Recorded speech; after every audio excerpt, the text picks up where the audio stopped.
Rise and shine mga ka-RSP, narito na po ang gabay, patnubay, palala at prediksyon ni Master Hans po ngayong Happy Friday!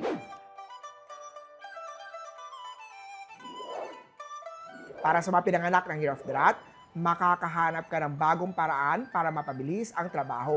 Gamitin ito na mas efficient.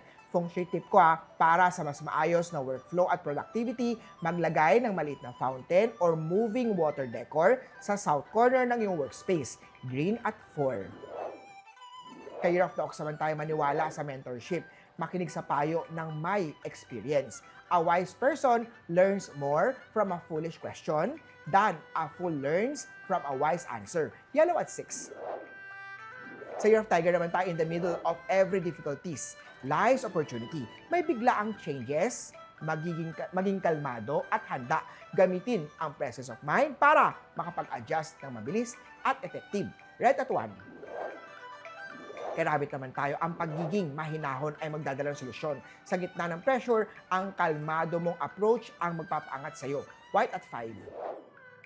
Kay Dragon naman tayo, may good feedback mula sa isang kliyente o kasamahan. Ipagpatuloy ang kalidad ng trabaho. Malayo ang mararating mo. Gray at 7. Kay Snake naman tayo, business tip ko, magandang araw para mag-offer ng bundled beauty self-care kits. Rainy Season Edition, sulitin ang trends para madagdagan ang kita mo. Purple at 2.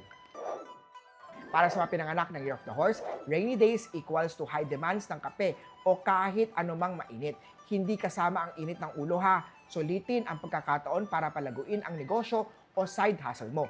Blue at 3. Sagot naman, bawasan ang sweet at dagdagan ang prutas para iwas ubo. Alagaan ang health ngayong biglaang umiinit o lumalamig ang panahon. Pink at 9. Kay Monkey naman tayo, simpleng nandito lang ako ang kailangan mong marinig ngayong tag-ulan. Silver at 8. Kay Rooster naman tayo, simpleng nandito lang ako ang kailangan mong marinig sa tag-ulan. Sumabay sa panahon ng nararamdaman. Gold at 1. Sa Year of the Dog naman, delulu moment ngayon. Biglaang mararamdaman na siya pa rin pala ang gusto mong makasama. Green at 6. Sa Year of the Pig naman tayo, para mapalakas ang luck sa negosyo, maglagay ng purple crystal or amethyst sa north corner ng iyong workspace o bahay.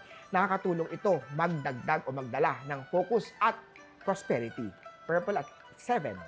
Uli po, ito po yung mga gabay, patnubay, palala at prediction lamang ni Master Hans Kua. Nasa inyong mga kamay, nasa lalay ang inyong tagumpay. Kaya always be positive at i-claim ang mga swerte, mga ka-RSP.